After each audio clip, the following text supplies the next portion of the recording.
Hello student, polity की revision श्रृंखला में आपका स्वागत है, जिसमें हम पढ़ रहे हैं भारतीय संविधान एवं राज्य व्यवस्था, जिसमें आज का टॉपिक रहेगा पंचायती राज और अनुसूचित जनजातीय क्षेत्र होते हैं। अनुसूचित जनजातीय क्षेत्रों के संदर्भ में हम 5वीं और 6ठी अनुसूची के बारे में पढ़ेंगे, जिसमें देखेंगे कि अनुसूचित जनजातीय और जनजातीय क्षेत्रों के लिए क्या क्या प्रावधान किए गए हैं, क्या उनका विस्तार क्षेत्र कितना है, इन सब के बारे में पढ़ेंगे। और पंचायती राज्यों के संदर्भ में पढ़ेंगे तो पंचायती राज में कौन सा संविधान संशोधन किया गया, सबसे पहले पंचायती राज कहाँ स्थापित हुआ, तो इन सब के बारे में एक विस्तृत परिचर्चा करेंगे। तो सबसे पहले हम अनुसूचित जनजाति और अनुसूचित क्षेत्रों के जनजातीय क्षेत्रों के बारे में पढ़ेंगे।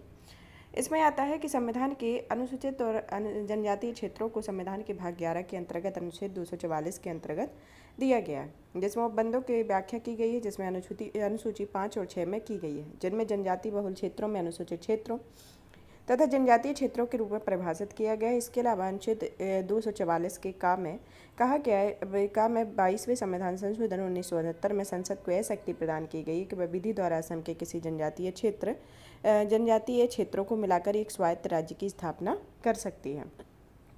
तो जनजातीय क्षेत्रों तथा अनुसूचित क्षेत्रों के लिए किस में संविधान के किस आर्टिकल में प्रावधान किया गया? संविधान के भाग 10 के अंतर्गत अनुच्छेद 244 में प्रावधान किया गया, जिसमें अनुसूची 5 और 6 में की गई हैं, जिसमें जनजाति बहुल क्षेत्रों के अनुसूचित क्षेत्रों तथा जनजातीय क्षेत्रों के रूप में परिभाषित किया गया।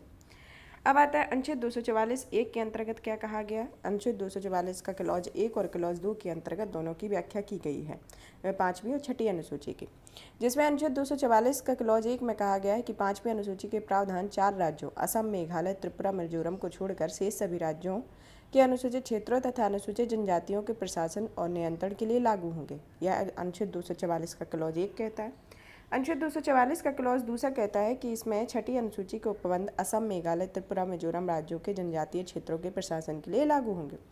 तो जो पहला वाला आर्टिकल है 244 का क्लॉज 1 कहता है कि वह 5वीं अनुसूची के प्रावधान 4 राज्यों को छोड़कर से सभी राज्यों पर लागू होंगे, और जो 244 का क्लॉज 2 कहता है कि यह 6ठी अनुसूची के उपबंधों में सिर्फ जो 4 राज्य जो पहली 5वीं अनुसूची में छोड़े गए हैं, इनको शामिल करके यहाँ एक प्रशासन यहाँ पर लागू होगा।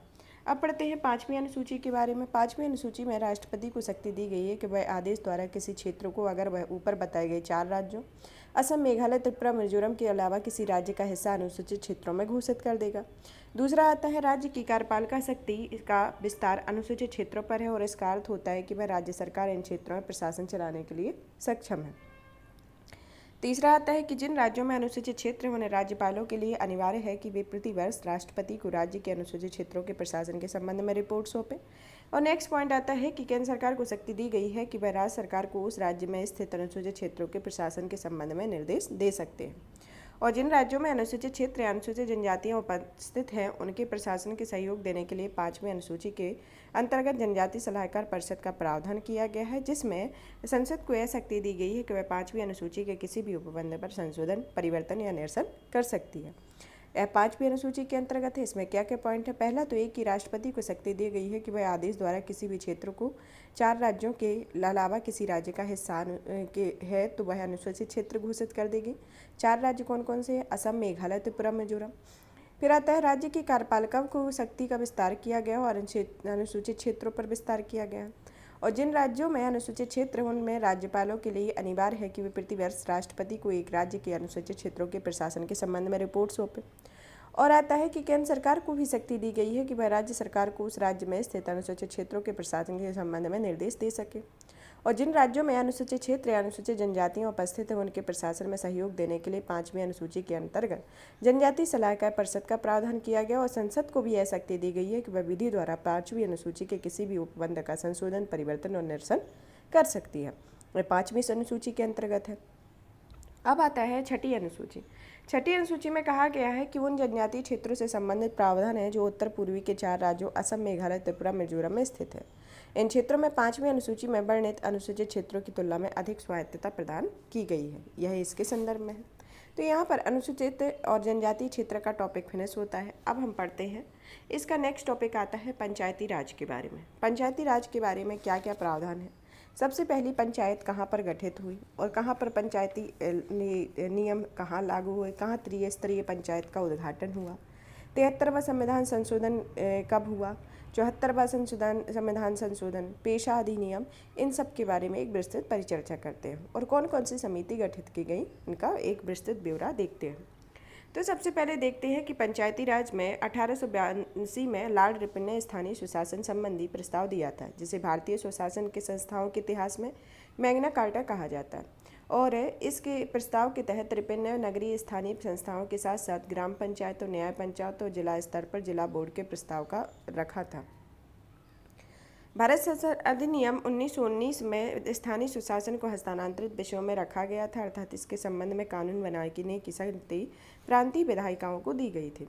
तो कौन कौन से पॉइंट इंपॉर्टेंट हैं कि सबसे पहले स्थानीय सुशासन का संबंधी प्रस्ताव किसने दिया था? 1882 में लॉर्ड रिपन में, जिसे इतिहास में मैग्ना कार्टा कहा गया। और इसके अंतर्गत कौन कौन से प्रस्ताव में क्या कहा गया? रिपन ने नगरीय स्थानीय संस्थाओं के साथ साथ ग्राम पंचायतों, न्याय पंचायतों, जिला स्तर पर जिला बोर्ड के गठन का प्रस्ताव रखा था। भारत सरकार अधिनियम 1919 में स्थानीय सुशासन को हस्तांतरित विषय में रखा गया था, अर्थात इसके संबंध में कानून बनाने की शक्ति प्रांतीय विधायकों को दे दी गई थी। अब आता है संविधान लागू होने के बाद की विकास यात्रा के संदर्भ में। संविधान सबसे पहले 2 अक्टूबर 1952 को देश के 55 विकास खंडों में सामुदायिक विकास खंड की कार्यक्रम शुरू किया गया और इस कार्यक्रम के मूल्यांकन के लिए बलवंत राय मेहता समिति बनाई गई, जिसमें 1959 में केंद्र सरकार ने बलवंत राय मेहता समिति की सिफारिश पर कदली वरीय व्यवस्था की अपनाने के लिए प्रेरित किया। और सबसे पहले राजस्थान विधानसभा ने सितंबर 1969 में उपयुक्त अधिनियम पारित किया, जिसके आधार पर 2 अक्टूबर 1959 को नागौर में नेहरू जी के द्वारा देश की पहली त्रिस्तरीय पंचायती राज का उद्घाटन किया गया। और उसी के तुरंत बाद 11 अक्टूबर 1959 को ऐसी ही व्यवस्था आंध्र प्रदेश के महबूबनगर जिले के सादनगर विकासखंड में शुरू की गई। तो 2 अक्टूबर 1952 को देश में 55 विकास खंडों में सामुदायिक विकास कार्यक्रम की शुरुआत हुई। फिर इस कार्यक्रम को बलवंत राय मेहता समिति बनाई गई तथा 1959 में बलवंत राय समिति की सिफारिशों को स्वीकार कर लिया गया। और विधानसभा सबसे पहले राजस्थान विधानसभा ने सितंबर 1959 में उपयुक्त अधिनियम पारित किया और जिसके आधार पर 2 अक्टूबर 1959 को नागौर में श्री नेहरू जी ने देश की पहली त्रिस्तरीय पंचायती व्यवस्था का उद्घाटन किया। और इसके तुरंत बाद 11 अक्टूबर 1959 को ऐसी ही व्यवस्था आंध्र प्रदेश के महबूबनगर जिले में सादनगर विकास खंडों में शुरू की गई। अब आता है 73वां संविधान संशोधन अधिनियम 1992 के बारे में। 73वें संविधान संशोधन अधिनियम को 24 अप्रैल 1993 को अधिनियम पूरे देश में लागू हुआ, इसलिए इसे राष्ट्रीय पंचायती दिवस के रूप में मनाया जाता है। तो कब मनाया जाता है पंचायती राज दिवस? 24 अप्रैल को। इस संशोधन के माध्यम से पंचायती राज को संवैधानिक दर्जा दिया गया और इसके तहत को पुनः जोड़ा गया, जिसके अंतर्गत मूल संविधान में एकमात्र अनुच्छेद 243 था और भाग 9 का शीर्षक है पंचायतें, और इसमें अनुच्छेद 243 से 243 इड़ा तक शामिल है। और इसके अलावा इस संशोधन के माध्यम से 11वीं अनुसूची भी जोड़ी गई, जिसमें पंचायतों के लिए निर्दिष्ट 29 विषय सूचीबद्ध किए गए। तो इस 73वें संविधान संशोधन अधिनियम के तहत क्या हुआ? पहला तो इसे 24 अप्रैल को लागू किया गया, तो इसे राष्ट्रीय पंचायती दिवस मनाते हैं। और इसे संविधान के भाग 9 में जोड़ा गया, जिसमें एक मात्र अनुच्छेद 243 था, उसमें शीर्षक में पंचायतें कर दिया गया और इसमें अनुच्छेद 243 से 243 इड़ा तक इसे शामिल किया गया। और इसमें संविधान में 11वीं अनुसूची भी इस संशोधन के तहत जोड़ी गई और उसके तहत 29 विषय को शामिल किया गया। प्रमुख उपबंध आते हैं 243 के बारे में। पारिभाषिक शब्दों की परिभाषाएं दी गई हैं। 243 में सबसे पहले पारिभाषिक विषय, जिसमें आते हैं ग्राम राज्यपाल, ग्राम सभा, पंचायत, जनसंख्या, इन सब की परिभाषाएं दी गई। तो ग्राम राज्यपाल द्वारा निर्दिष्ट कोई गांव या गांवों का समूह होता है। ग्राम सभा से रिलेटेड डेफिनेशन क्वेश्चन में पूछा जाता है कि ग्राम सभा की क्या डेफिनेशन है। ग्राम सभा की मतदाता सूची में पंजीकृत सभी व्यक्तियों का समूह होता है। पंचायत स्थानीय सुशासन के लिए गठित संस्थान होता है। जनसंख्या अंतिम पूर्ववर्ती जनगणना में निश्चित की गई जनसंख्या जिसके सुसंगत आंकड़े प्रकाशित हो चुके हैं वह जनसंख्या होता है। अब इसके लिए अनिवार्य उपबंध और विवेकाधीन उपबंध दिए गए हैं। अनिवार्य उपबंध में कहा गया है कि ग्राम सभा का गठन करना यह अनिवार्य उपबंध के अंतर्गत आता है। 3 स्तरों पर पंचायतों का गठन करना, प्रत्येक स्तर की पंचायत के सभी सदस्यों के लिए प्रत्यक्ष चुनाव होना, SC/ST समुदाय को आरक्षण देना और महिलाओं को कम से कम 1/3 आरक्षण और 5 वर्षों का कार्यकाल और चुनाव लड़ने की न्यूनतम आयु 21 वर्ष। तो इसके अनिवार्य उपबंध के अंतर्गत आता है कि ग्राम सभा का गठन होना चाहिए, 3 स्तरों पर पंचायतों का गठन होना चाहिए और प्रत्येक स्तर की पंचायतों के सभी सदस्य पंचायत प्रत्यक्ष चुनाव होना चाहिए, SC/ST समुदाय का आरक्षण होना चाहिए, महिलाओं के लिए 1/3 आरक्षण होना चाहिए, 5 वर्षों का कार्यकाल होना चाहिए और चुनाव लड़ने की न्यूनतम आयु 21 वर्ष होना चाहिए। ये अनिवार्य उपबंध के अंतर्गत आता है। विवेकाधीन उपबंध के अंतर्गत आता है कि विधायकों व सांसदों के मध्यवर्ती और जिला स्तर की पंचायतों में सदस्यता देने या ना देने की शक्ति होना, ओबीसी को आरक्षण देना या ना देना, महिलाओं को 1/3 से अधिक आरक्षण देना या ना देना। 1/3 तो फिक्स है, लेकिन 1/3 से अधिक आरक्षण देना या ना देना उसकी विवेकाधीन शक्ति पर निर्भर करता है। पंचायतों को कार्य सौंपना और पंचायतों को वित्तीय अधिकार, ये सभी विवेकाधीन उपबंध के अंतर्गत आते हैं। अब पढ़ते हैं अनुसूचित क्षेत्रों में पंचायती राज। 73वें संविधान संशोधन द्वारा पंचायती राज व्यवस्था पूरे देश में लागू नहीं की गई थी। अनुच्छेद 243 एड़ा में उन क्षेत्रों की सूची जारी की गई जहां संविधान के भाग 9 में उपबंध नहीं लागू थे। ऐसे क्षेत्रों में अनुच्छेद 244 के क्लॉज 1 में निर्दिष्ट अनुसूचित क्षेत्र, 244 के क्लॉज 2 में निर्दिष्ट जनजातीय क्षेत्र जैसे नागालैंड, मेघालय, मिजोरम, मणिपुर के कुछ क्षेत्र, दार्जिलिंग के पर्वतीय क्षेत्र शामिल है। जून 1994 में सांसद दिलीप सिंह भूरिया की अध्यक्षता में 22 विशेषज्ञ समिति का गठन किया गया। यह समिति पूछी जाती है कि पंचायतों से संबंधित समिति कौन सी है। दिलीप सिंह भूरिया समिति, जिसे 1994 में गठित किया गया था, 22 सदस्यीय समिति थी, जिसे अनुसूचित क्षेत्रों की स्थिति का अध्ययन करके यह सुझाव देना था कि पंचायती राज के प्रावधान इन क्षेत्रों पर किस प्रकार से लागू किए जाते। इसी के तहत पेशा अधिनियम आया तो भूरिया समिति की सिफारिशों के आधार पर दिसंबर 1996 में संसद ने पंचायत उपबंध विधेयक प्रस्तुत किया। तो इसे दिलीप सिंह भूरिया की समिति के सिफारिश के आधार पर ही 1996 में पेशा अधिनियम को पारित किया गया। पेशा अधिनियम उन 8 राज्यों पर लागू हुआ जिनमें 5वीं अनुसूची के तहत अनुसूचित क्षेत्र विद्यमान थे, जिनमें ये 8 राज्य आते हैं, जैसे आंध्र प्रदेश, बिहार, गुजरात, हिमाचल प्रदेश, महाराष्ट्र, मध्य प्रदेश, उड़ीसा, राजस्थान। कौन कौन सा आता है? आंध्र प्रदेश, बिहार, गुजरात, हिमाचल प्रदेश, महाराष्ट्र, मध्य प्रदेश, उड़ीसा, राजस्थान। आगे चलकर जब मध्य प्रदेश में छत्तीसगढ़ और आंध्र प्रदेश में तेलंगाना अलग हुआ तो यह अधिनियम उन पर भी लागू हुआ। तो यह कौन कौन से हो गए? आंध्र प्रदेश, बिहार, गुजरात, हिमाचल प्रदेश, महाराष्ट्र, मध्य प्रदेश, उड़ीसा, राजस्थान, छत्तीसगढ़, तेलंगाना।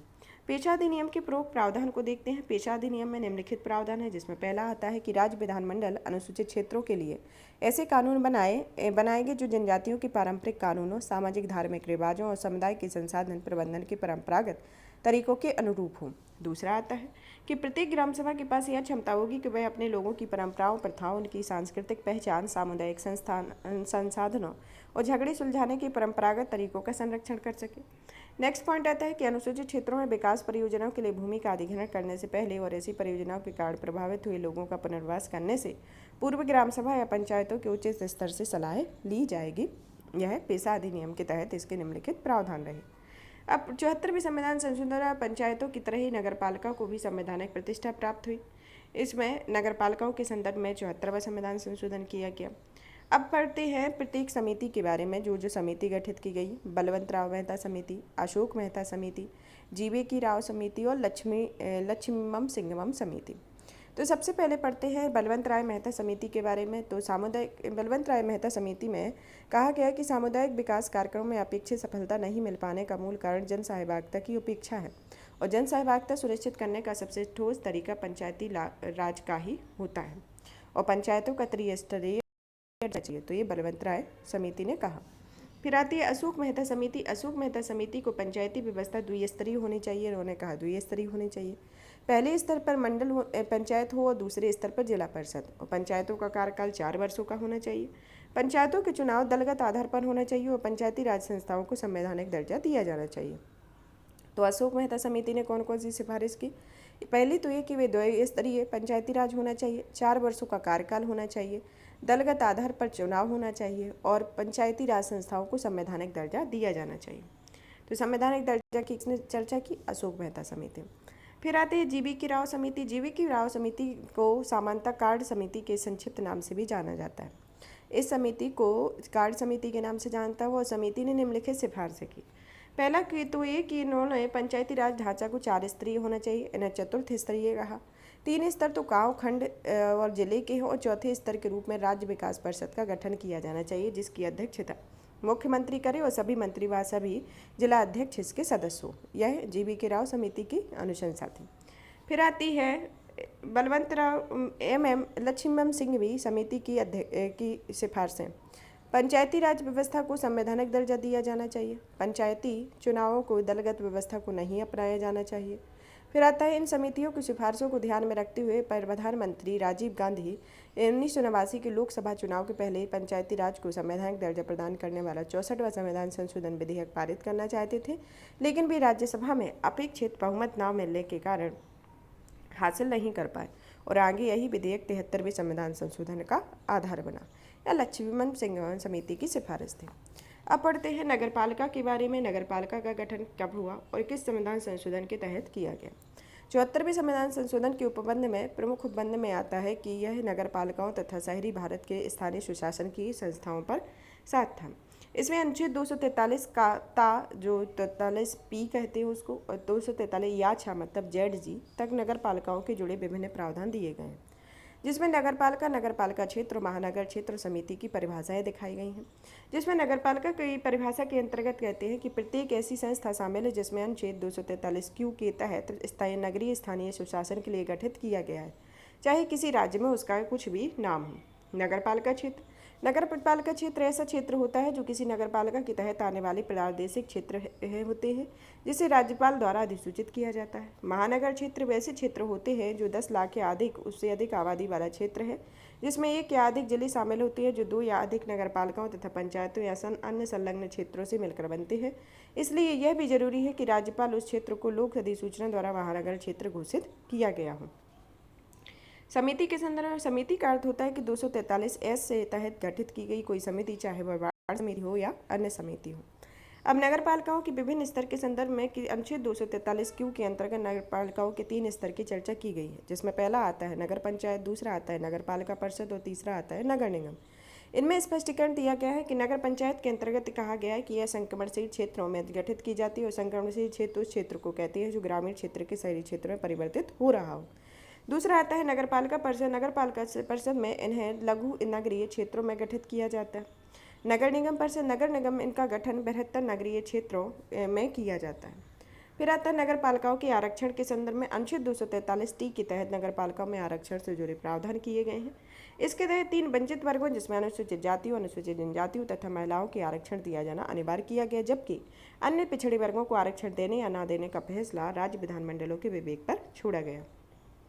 अनुसूचित जातियों, अनुसूचित जनजातियों के लिए प्रत्येक नगरपालिका क्षेत्र में यथासंभव उतने ही स्थान आरक्षित रहेंगे जो उस क्षेत्र में उन वर्गों की जनसंख्या के अनुपात के समानुपाती होते हैं, और यह नियम ठीक वैसा ही है जैसा पंचायतों के संबंध में लागू होता है। महिलाओं के लिए प्रत्येक नगरपालिका क्षेत्र में कम से कम 1/3 स्थान आरक्षित होंगे और इसमें निहित है कि महिलाओं के लिए महिलाओं के लिए 1/3 से अधिक स्थान आरक्षित किए जा सकते हैं, किंतु इससे कम नहीं। यह राज्य विधानमंडल को तय करना है कि उसे 1/3 स्थानों का आरक्षण दिया जाए या उससे अधिक दिया जाए। मतलब 1/3 इसमें भी फिक्स है, लेकिन ज़्यादा देने के लिए उसे राज्य विधानमंडल के लिए ये फिक्स है। उपयुक्त दोनों तरह के आरक्षणों के लिए स्थान चक्रानुक्रम पद्धति से आवंटित किए जा सकते हैं। इनका अर्थ है कि किसी चुनाव में आरक्षित घोषित किए गए स्थान या निर्वाचन क्षेत्र हमेशा के लिए आरक्षित नहीं हो जाएंगे, बल्कि बारी बारी से विभिन्न स्थान या निर्वाचन क्षेत्रों के आरक्षण के तहत लाया जाएगा। अनुसूचित जातियों, अनुसूचित जनजातियों के लिए आरक्षित किए गए स्थानों में से कम 1/3 उसी वर्ग का महिलाओं के लिए आरक्षित रहेंगे। इनका अर्थ है कि महिलाओं का आरक्षण अन्य 2 आरक्षण से पूर्णतः पृथक नहीं होगा। उस वर्गों के लिए आरक्षित स्थानों में महिलाओं को दिए गए आरक्षण के बाद जितने स्थान महिला आरक्षण नीति के तहत बाकी रह जाएंगे वे किसी भी वर्ग की महिला प्रत्याशियों के लिए मुक्त रूप से उपबंध होंगे, और यह नियम भी पंचायतों की व्यवस्था के समान ही है। नगरपालिकाओं में अध्यक्षों के पदों के लिए आरक्षण की व्यवस्था की गई है। इसमें तहत ये पद अनुसूचित जातियों, अनुसूचित जनजातियों तथा महिलाओं के लिए ऐसी रीति से आरक्षित रहेंगे जो राज्य विधानमंडल निर्धारित करे। अनुसूचित जातियों, अनुसूचित जनजातियों के लिए दिए गए आरक्षण की वही समय सीमा लागू होगी जो अनुच्छेद 334 में लोकसभा और विधानसभा के उनके आरक्षण के संबंध में निर्दिष्ट की गई है। वर्तमान में यह समय सीमा संविधान लागू होने के 70 वर्षों तक अर्थात 2020 तक के लिए प्रभावी है। समय सीमा की शर्त है कि महिला आरक्षण पर लागू नहीं होगी, और वैसे भी लोकसभा या विधानसभा में भी अभी तक महिलाओं को कोई आरक्षण नहीं दिया गया है। इससे संबंधित प्रावधान है।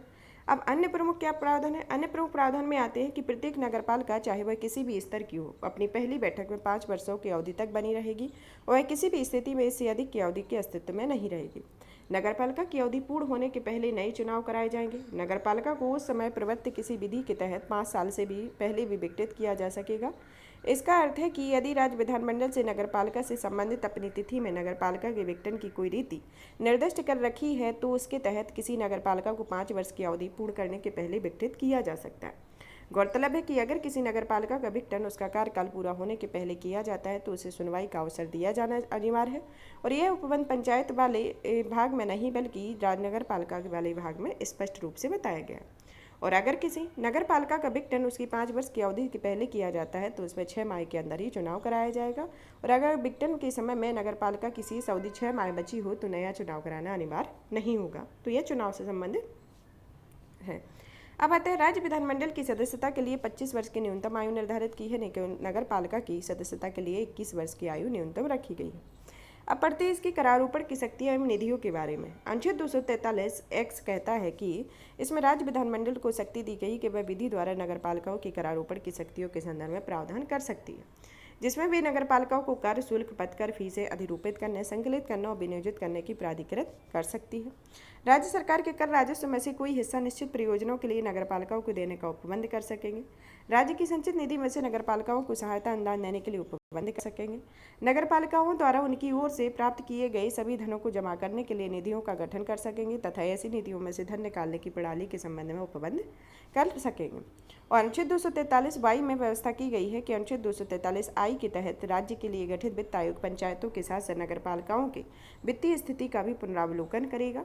और अनुच्छेद 243 जेड ए और अनुच्छेद 243 जेड जी में नगरपालिकाओं के चुनावों के संबंध में जुड़े उपबंध दिए गए हैं, जिसमें नगरपालिकाओं के चुनाव के संबंध में राज्य विधानमंडलों को पर्याप्त स्वायत्तता दी गई है। साथ ही पंचायतों के लिए गठित राज्य निर्वाचन आयोग को भी नगरपालिकाओं के चुनाव की जिम्मेदारी का प्रावधान किया गया। तो यह नगरपालिका के संबंधित प्रावधान और इनके करारोपण संबंधी शक्ति रही। अब पढ़ते हैं जिला योजना समिति के बारे में। जिला योजना समिति को अनुच्छेद 243 जेड जी में जिला योजना समिति की चर्चा की गई है, जिसमें विभिन्न प्रावधानों का सार निम्नलिखित है कि सभी राज्यों में प्रत्येक जिले के लिए एक जिला योजना समिति का गठन किया जाएगा। इसका कार्य यह होगा कि जिले की पंचायतों नगरपालिकाओं द्वारा तैयार की गई योजनाओं का समेकन करें और संपूर्ण जिले के लिए एक विकास योजना का प्रारूप तैयार करें। प्रत्येक जिला योजना समिति का दायित्व होगा कि वह समिति द्वारा अनुशंसित विकास योजना राज्य सरकार को भेजे। यह जिला योजना समिति से संदर्भ में महानगर योजना समिति के संदर्भ में अनुच्छेद 243 जेडी में महानगर योजना समिति की चर्चा की गई है। इसके विभिन्न प्रावधानों को सार निम्नलिखित है कि प्रत्येक महानगर में एक महानगर योजना समिति का गठन किया जाएगा और इसका कार्य यह होगा कि वह संपूर्ण महानगर के लिए एक विकास योजना का प्रारूप तैयार करेगा। और प्रत्येक महानगर योजना समिति के अध्यक्ष का दायित्व होगा कि वह समिति द्वारा अनुशंसित विकास योजना राज्य सरकार को भेजे। यहाँ पर पंचायती राज से संबंधित हमारा टॉपिक फिनिश होता है। अब नेक्स्ट क्लास में हम नेक्स्ट टॉपिक के साथ मिलेंगे, जिसमें हमने इन पंचायती राज और अनुसूचित एवं जनजातीय क्षेत्रों से संबंधित कुछ इंपॉर्टेंट पॉइंट देखे हैं, जिनमें कुछ इंपॉर्टेंट आर्टिकल हैं जिनसे क्वेश्चन भी आते हैं, तो उनको आपको याद करना है। और इसी तरीके से वीडियो को देखते रहें, चैनल को लाइक करें, सब्सक्राइब करें, शेयर करें। धन्यवाद।